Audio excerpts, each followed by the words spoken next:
ज्ञानवापी का मामला कोर्ट में है और इसी मामले को लेकर आज मुकाबला में बहस लगातार जारी है और हमारे साथ पैनल सबसे बड़ा इस वक्त जुड़ा हुआ है। राजीव जी, मेरा सवाल आपसे इस बार में शुरुआत करना चाहूंगा। ये सवाल बार बार पूछा जा रहा है मुस्लिम पक्ष की तरफ से कि यह याचिका सुनने योग्य ही नहीं है। जो लड़ाई, कानूनी लड़ाई लगभग 100 सालों से चल रही है, अदालत में चल रही है, उस याचिका के बारे में और एक समुदाय विशेष के बारे में इस तरह की टिप्पणी करना क्या ठीक है? मैं वही बात तक आपसे कह रहा था शुरुआत में कि हाँ देखिए, हमारे को एक पक्ष रखना चाहिए अपना। हमें ये नहीं कहना चाहिए कि भाई हम एक तरफ संविधान को मानते हैं, फिर दूसरी तरफ आप इस्लाम की तरफ चले जाएं, फिर धर्म के हिसाब से व्याख्या करनी शुरू कर दें, फिर ये भी बोल दें कि वो जो हमारा शिवलिंग, पवित्र शिवलिंग है, वो शिवलिंग है ही जो नहीं। बाजू में है वो क्या है? उन्होंने मेरे से बात करी ना, अच्छा ठीक है ना, तो वो ये भी कह दें कि वो शिवलिंग है ही नहीं। अब मुद्दा यहां पर यह आता है कि अगर आपको सच्चाई में हमारे देश के संविधान और कानून पर विश्वास है तो जो तथ्य और जो सर्वे हुआ है उस सर्वे की रिपोर्ट दोनों पक्षों को दी जा रही है, केवल एक को नहीं, दोनों पक्षों को दी जा रही है और दोनों पक्षों के सामने रखी जाएगी कि आप क्या इस चीज को कबूल करते हैं और उसके बाद ये निर्णय लिए जाएंगे। आज देखिए, इतना बेहतर दिन, कोई ये मुगल काल नहीं है, कोई ऐसा माहौल नहीं बन रहा कि आप अपनी बात नहीं रख सकते हो। यह ऐसा दिन जिसमें दोनों पक्षों को इतनी स्वतंत्रता और इतनी ईमानदारी और इतनी पारदर्शिता के साथ जहां पर आर्बिट्रेशन हो रहा हो, उसकी खिलाफत करना वो अपने आप में दर्शाता है कि आपको संविधान पर विश्वास नहीं, हमारे कानून पर विश्वास नहीं है। दूसरी बात, आपने कहा कि ये सर्वे होना ही नहीं चाहिए, क्योंकि आप बार-बार इस बात को कोर्ट में लेकर जा रहे हैं 91 के आधार पे। हाँ, 91 तो एक अलग सब्जेक्ट है, उसमें लंबी डिबेट हो सकती है। आधार यही दिया जा रहा है, आधार के तहत ये आज का सुनने लायक नहीं है। मैं यही कह रहा हूं, आधार ही वही है। अभी ये निर्णय नहीं हो रहा है कि ये मंदिर है या मस्जिद है, ये निर्णय हो रहा है कि इसके अंदर है क्या। क्योंकि एक सिटी मजिस्ट्रेट जो पहले यहां हुआ करते थे, उन्होंने इस बात को कहा कि मेरे पास बार बार मुस्लिम समाज के लोग आए, उन्होंने कहा कि हमें नमाज करने की इजाजत दी जाए।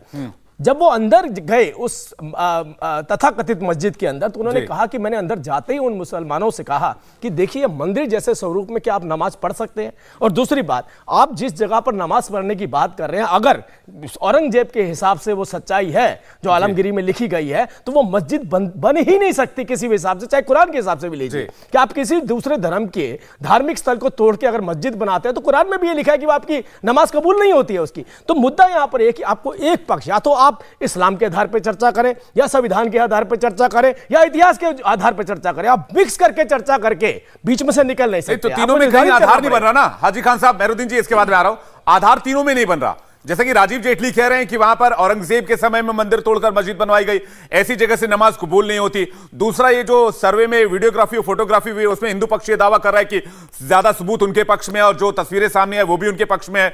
इस्लाम ये कहता है कि किसी कब्जाई जमीन पर नमाज नहीं की जा सकती है। तो फिर इसमें आप तीनों पक्ष में आप पीछे जा रहे हैं हाजी खान साहब। नहीं, हम तीनों में नहीं जा रहे, किसी में भी नहीं जा रहे। मस्जिद बनी इसलिए थी कि वो वहाँ पर मुग़ल बादशाहों के फौजी हमारे देश के, हिंदुस्तान के हिंदुओं की मंदिरों की रक्षा करते थे, जैसे आज हमारी पुलिस करती है मस्जिदों की रक्षा। ऐसे ही उस जमाने, सुन लो, मुगल बादशाह मंदिरों की रक्षा करते थे, ये कह रहे हैं आप? क्यों नहीं करेंगे? हुक्मरानी के 50 साल कौन करेगा? ये तथ्य आपको किसने बताया? इतिहास में भाई, राजीव जी एक सेकंड, वो नमाज पढ़ते थे, फौजी मुगल बादशाह मंदिरों की रक्षा करते थे, ये बात आपको किसने बताई? इतिहास में क्यों नहीं हो रहा? कौन से 50 साल हुक्मरान यूं ही हो जाएगा? मोदी जी 8 साल हुक्मरान रहे, चोरों के वंशज क्यों बनना चाह रहे हो? कोई चोर नहीं थे, चोर वो थे जो उनके साथ मिलकर अपनी गुलामी करते थे, वो नहीं चोर। भाई, हमने वंशज इतिहास की बात कर रहे हैं, वंशज हो सकते हो आप, रावण के वंशज हो सकते हो, राम का चेहरा पहना के दिखा के रावण की बातें करना। भाई, राम नफरत पैदा था, राम ने कभी नफरत नहीं बनाई, राम ने किसी को बुरा नहीं किया, राम ने किसी के साथ बलात्कार नहीं करवाया, राम ने किसी की जान नहीं ली। राम के साथ आप और रावण की जब तस्वीर खींचेंगे तो सारे काम रावण जैसे। आपने कहा मुगल बादशाह मंदिरों की रक्षा करते थे। भाई, जो हुक्मरान होगा कौन? आज पुलिस के, हिंदुस्तान के प्रधानमंत्री मोदी जी हैं, तो यहाँ की फौज मस्जिदों की मंदिरों की रक्षा, देख-रेख करती है, नहीं मंदिरों की रक्षा होती थी। इसलिए मुझे एक बात बताइए, मंदिरों की रक्षा होती थी तो काशी में भी मस्जिद, अयोध्या में भी हर जगह मस्जिद बनेगी जहाँ कोई आज सऊदी अरब में, यूएई में प्रधानमंत्री मंदिर बना के आए, क्योंकि वहां पूजा करने वाले इतिहास पढ़ा है सर, इसलिए मैं आपसे पूछ रहा हूं। जहां हिंदुओं के आराध्यों ने जन्म लिया, जो उनके ग्रंथों में है, वहां मस्जिद, और आप कह रहे हैं मुगल बादशाह मंदिरों की रक्षा करते थे। मतलब कौन सा इतिहास पढ़ते हैं आप? हम इतिहास जो हमारे खुराना साहब ने पढ़ाया, गुप्ता जी ने पढ़ाया, पूनिया साहब पढ़ा रहे हैं, तमाम लोग पढ़ रहे हैं, रोज पढ़ रहे हैं। हम तो सुबह 2 घंटे देखते हैं। आपने, मैं आपको भेज दूंगा, ये तमाम ये हिंदुस्तानी राइटर, मैं नहीं हूं। राजीव जी राजीव जी कौन से इतिहास में लिखा हो? मेहरुद्दीन जी आप ही बताइए, ये बात जो कह रहे हैं कि बादशाह मंदिरों की रक्षा करते थे, अगर रक्षा होती तो क्या ये दिन देखना पड़ता? क्या ये स्थिति आज होती?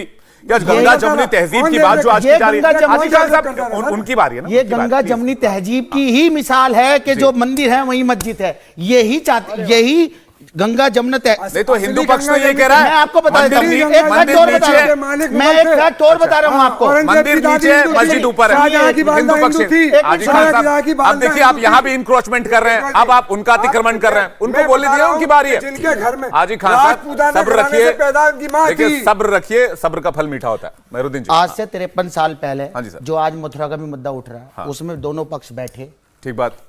उन्होंने कहा कि यहाँ पे हमारे किशन जी पैदा हुए थे, ये जगह आप हमें दे दो, ठीक है जी। वो मुस्लिम भाइयों ने अपना बड़ा दिल कर वो जगह उन्हें दे दी, वहां पे मंदिर बन गया।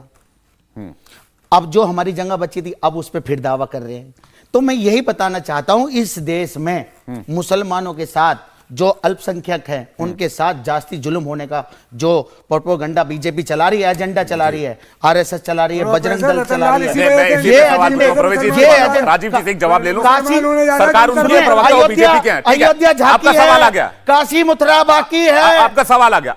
ये कह रहे हैं अल्पसंख्यकों के ऊपर जो जुल्म ज्यादती की जा रही है और इसलिए ऐसे मुद्दों को हवा दी जा रही है, बड़ी बात कह रहे हैं। और आप बीजेपी के प्रवक्ता हैं, केंद्र में आपकी सरकार है, उत्तर प्रदेश में भी आपकी सरकार है, आपको इसको जवाब देना चाहिए। भी बताइए विवेक जी, एक भी ऐसी पिटीशन जी एक बार भी भारतीय जनता पार्टी इस बात को लेकर के कोर्ट में गई हो जी। सुप्रीम कोर्ट ने भी इस अरे बात आप कितना अच्छा डिफाइन कर रहे हैं, आप कितना अच्छा डिफाइन कर रहे हैं। अच्छा आप बताएंगे? अरे माफ कर दीजिए, माफ कर दीजिए, माफ कर दीजिए, माफ कर दीजिए, माफ कर दीजिए। मुझे एहसास, मुझे वो मंजर मत दिखाइए, मुझे वो मंजर मत दिखाइए कैसा होता होगा मुगल काल, मुझे बोलने दीजिए, माफ कर दीजिए मुझे। मैं कह रहा हूं आपसे, मैं आपसे कह रहा हूं, सुप्रीम कोर्ट के अंदर भी इस बात को कहा गया, सुप्रीम कोर्ट ने भी इस बात को कहा कि केवल 1991 के एक्ट को लेकर आप ये आधार नहीं बना सकते हैं कि सच्चाई उजागर ना हो। ये सुप्रीम कोर्ट के अंदर बात कही गई है। भारतीय जनता पार्टी कहां से आई? अगर कोई महिला चाहती है कि मुझे एक प्रार्थना का अधिकार मिलना चाहिए, भारतीय जनता पार्टी कहां से आई? अगर कोई व्यक्ति कहता है, कि ये हमारी अब देखिए नई बात आई है, अभी नई बात, हाजी खान जी एक एक करके आपके बीच में बिल्कुल नहीं बोलता, मैं बिल्कुल नहीं बोलता मैं, प्लीज। ये देश देख रहा है, देश सोच रहा हुआ कैसा होगा मुगल काल। सुनिए मेरी बात, सुनिए पहले। मैं आपसे कह रहा हूं बार बार इसी बात को कि भारतीय जनता पार्टी, अब तक नई बात आ गई कि भगवान कृष्ण की जन्मभूमि इनकी दान दी हुई है। मतलब भगवान कृष्ण ने वहां पर जन्म लिया, ये हमने दावा किया था, नहीं तो वो तो मस्जिद ही थी। ये नई बात आ गई, ये नई बात आ गई कि अब तो ये नई बात छोड़ दिया। ये जो पूरा देश भगवान कृष्ण, पूरी दुनिया, पूरा देश नहीं पूरी दुनिया आप भागवत गीता को मानते हैं, जेटली साहब, उसको 53 साल पहले बैठ के भाईचारे से ये तो कृष्ण का समाधान निकाला गया था, जो आप कह रहे हैं। मगर आप बात कर रहे हैं 15% ठीक है, उनका ठीक है, राजीव जी मेहरुद्दीन जी एक सेकंड वोट लेने का काम करते हैं। इंडिया टीवी हर वक्त हर जगह डाउनलोड करने के लिए सर्च करें India TV news Google play store या ऐप स्टोर पर।